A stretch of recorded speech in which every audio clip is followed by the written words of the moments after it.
दोस्तों, कैसे हो आप सब। मेरठ स्टेनो पर आपका स्वागत है। अभी हम आपको डिक्टेशन देंगे, डिक्टेशन की कई वीडियो देंगे। क्या है कि बहुत सारे स्टूडेंटों का मैसेज आ रहा था कि कुछ डिक्टेशन वीडियोस भी डालिए जिससे कि हम अपनी तैयारी कर सकें। तो उन्हीं सब स्टूडेंटों की डिमांड पर मैं ये डिक्टेशन वाली कुछ वीडियो डालूंगा।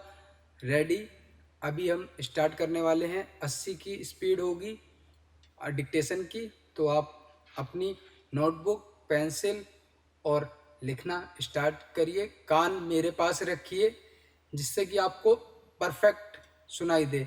हर टीचर का अलग अलग डिक्टेशन देने का तरीका होता है। मैं जो आपको हर वीडियो दूंगा वो अलग अलग तरीके से दूंगा कि किस तरीके से आपको डिक्टेशन दी जा सकती है। अभी थोड़ा ये इजी तरीके से रखूँगा। 80-70 की स्पीड होगी जिससे कि आप जो आपने प्रैक्टिस करी है वो आप डिक्टेट करके उसे ट्रांसलेट भी बाद में कर सकें। तो चलिए स्टार्ट करते हैं। सभापति महोदय, आज हमारे देश में जो ऊपर से लेकर नीचे तक शिक्षा दी जा रही है उसमें व्यवस्था ही एक कारण है जिसकी वजह से शिक्षा का स्तर गिरता जा रहा है। मेरा अपना विचार है कि जो शिक्षा प्रणाली है और जिस रूप में शिक्षा दी जा रही है वह अनुशासनहीनता का भी कारण है। अपने देश और प्रदेश में हर एक की अपनी अपनी भाषा है और वह बालक जो इस देश में पैदा हुआ है, जो अपनी मातृभाषा की गोद में पला है, उसको यदि अपनी मातृभाषा में ही शिक्षा दी जाए तो मेरा विचार है कि शिक्षा का स्तर ठीक हो सकता है। जो सबसे बड़ी भूल और कमी सरकार के द्वारा दी जाने वाली शिक्षा के संबंध में हो रही है वह यह है कि बालक की मातृभाषा में शिक्षा ना देकर उसको उस भाषा में शिक्षा देने की व्यवस्था की गई है जो हमारे देश या प्रदेश की भाषा कभी रही ही नहीं। मेरा अभिप्राय विदेशी भाषा अंग्रेजी से है। मैं यह मानकर चलता हूँ कि जब से यह भाषा इस देश में आई है, चाहे वह किसी कारण से आई हो, इसे आप भी और इस माननीय सदन के सदस्य भी जानते हैं कि उससे बुरे परिणाम ही निकले हैं। कोई भलाई नहीं हुई। इस देश को जो हानि हुई है वह किसी से छिपी नहीं है।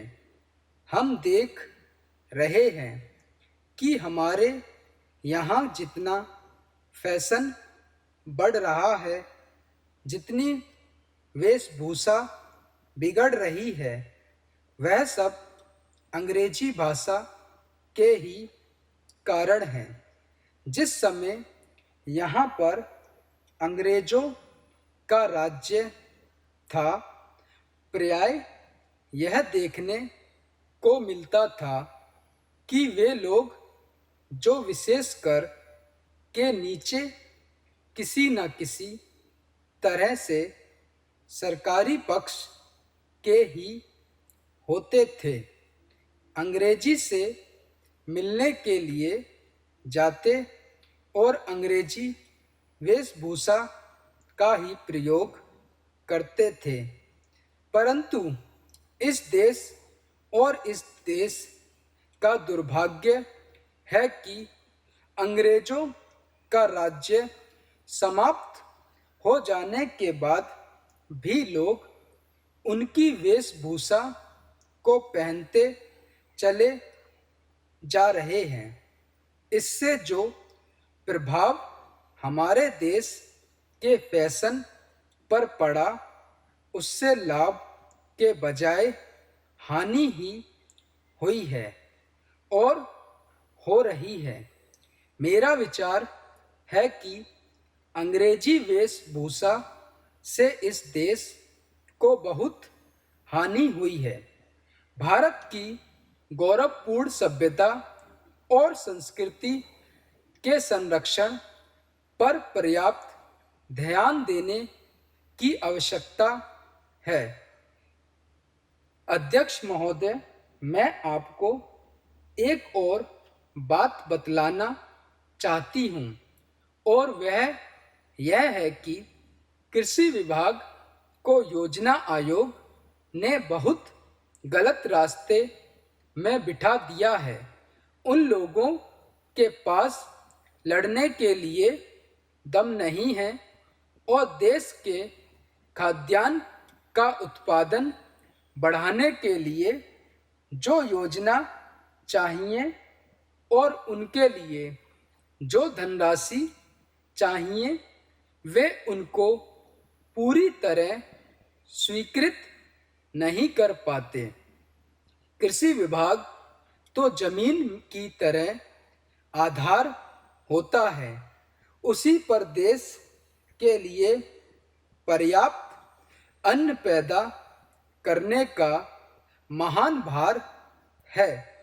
इसलिए यह बहुत आवश्यक है कि अधिक अन्न उपजाने के मार्ग में जो भी आवश्यक कदम इस विभाग द्वारा उठाने चाहिए, उसमें किसी तरह की रुकावट ना हो।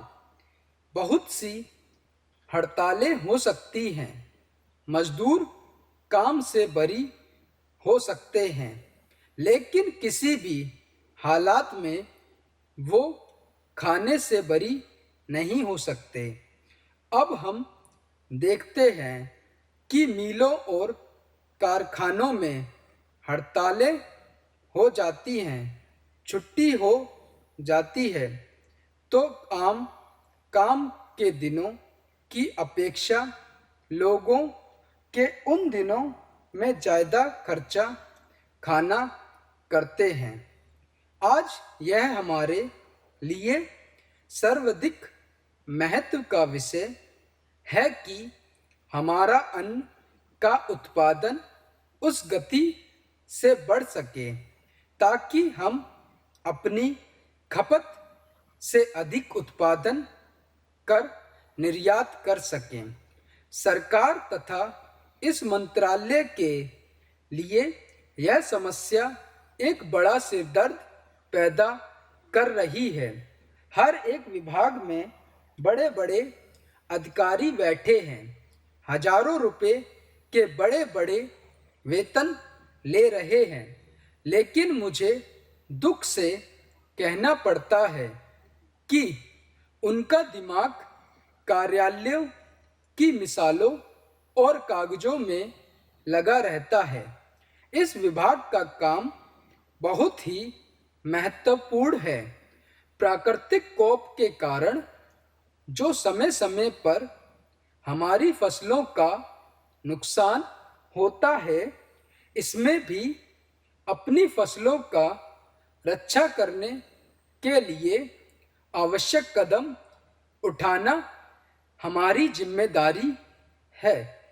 आज मेरे पास लखनऊ से लोग आए और वे लोग बोल रहे थे कि यहाँ दिल्ली में इस अवसर पर ठंडी हवा चल रही है और आप यहाँ दरवाजे बंद करके बैठे हैं या आराम से लेटे हैं, लेकिन हमारी तो जान खतरे में है। वहाँ ओले गिर रहे हैं और हमारी गेहूं की फसल खतरे में है। अब इस विभाग का काम है कि चूंकि हवा में पानी ज़्यादा होता है, इसलिए फसल के बचाव के लिए उस पर नियंत्रण किया जाए जिससे फसल की हानि ना हो। अध्यक्ष महोदय, जिस भावना से मैंने यह बिल पेश किया उसको विरोधी पक्ष के लगभग सभी सदस्यों ने एक मत से महसूस किया कि देश में बेकारी की जो समस्या है वह एक भयंकर समस्या है और उसके कारण हमारे देश का विकास, चाहे वह सामाजिक हो या आर्थिक हो, रुक गया है और ऐसी स्थिति में हम आगे बढ़ नहीं सकते। इस प्रकार से इस परिस्थिति का निर्माण हम पिछले 54 वर्षों से देख रहे हैं। मंत्री महोदय ने यहाँ पर अभी तक कहा कि राष्ट्रपति इस काम को नहीं कर सकते क्योंकि वह उनके अधिकार से बाहर है। आप राज्यों में राज्यपाल शासन स्थापित करते हैं। जब यह देखते हैं कि राज्य की वहाँ की व्यवस्था, वहाँ का विकास ठीक नहीं हो रहा, जब किसी राज्य में गड़बड़ी हो रही है तो विकास का काम समाप्त हो गया है और जिम्मेदारी से लोग ना करते तो वहाँ पर राज्यपाल शासन स्थापित किया जाता। ऐसे बहुत से उदाहरण हमारे देश में मौजूद हैं। उसी प्रकार से हमारे राष्ट्रपति हैं और अगर देश में इस तरह की स्थिति वर्षों तक चले तो कोई कारण नहीं है। दोस्तों, ये डिक्टेशन थी 1000 वर्डों की, लगभग 80 से 70 की स्पीड थी। आई होप आपने प्रैक्टिस करी होगी। इसको ज़्यादा से ज़्यादा प्रैक्टिस बार बार करिए। अब कंटिन्यूसली आपके पास डिक्टेशन की वीडियो आएंगी। हाँ, स्लो वाला कोर्स मैंने अभी थोड़ा सा डिले किया हुआ है क्योंकि डिक्टेशन के लिए काफ़ी मैसेज आ रहे थे। मैं डिक्टेशन कई वीडियो लेकर आऊँगा, उनकी आप बार बार प्रैक्टिस करिए। अभी जैसे नई नई कुछ न्यूज़ या कुछ घटना होगी, जैसे सिद्धू मूसेवाला की अभी मौत हुई, वो घटना होगी या फिर कुछ ऐसे हुए तो मैं कुछ मीडिया से रिलेटेड भी सब्जेक्ट लेकर आऊँगा आपके लिए। तो प्रैक्टिस ज़्यादा से ज़्यादा करते रहिए। Thanks for watching. आपने जो देखी इस वीडियो को ज़्यादा से ज़्यादा वॉच करिए और उन लोगों के पास ये शेयर करिए जहाँ पर स्टेनो टीचर की ज़रूरत है। और ये फ्री ऑफ कॉस्ट कोर्स मैंने आपको पढ़ाया था पहले, डिक्टेशन भी दे रहा हूँ फ्री ऑफ कॉस्ट। ज़्यादा से ज़्यादा शेयर करिए दोस्तों, ठीक है। टेक केयर, बने रहिए।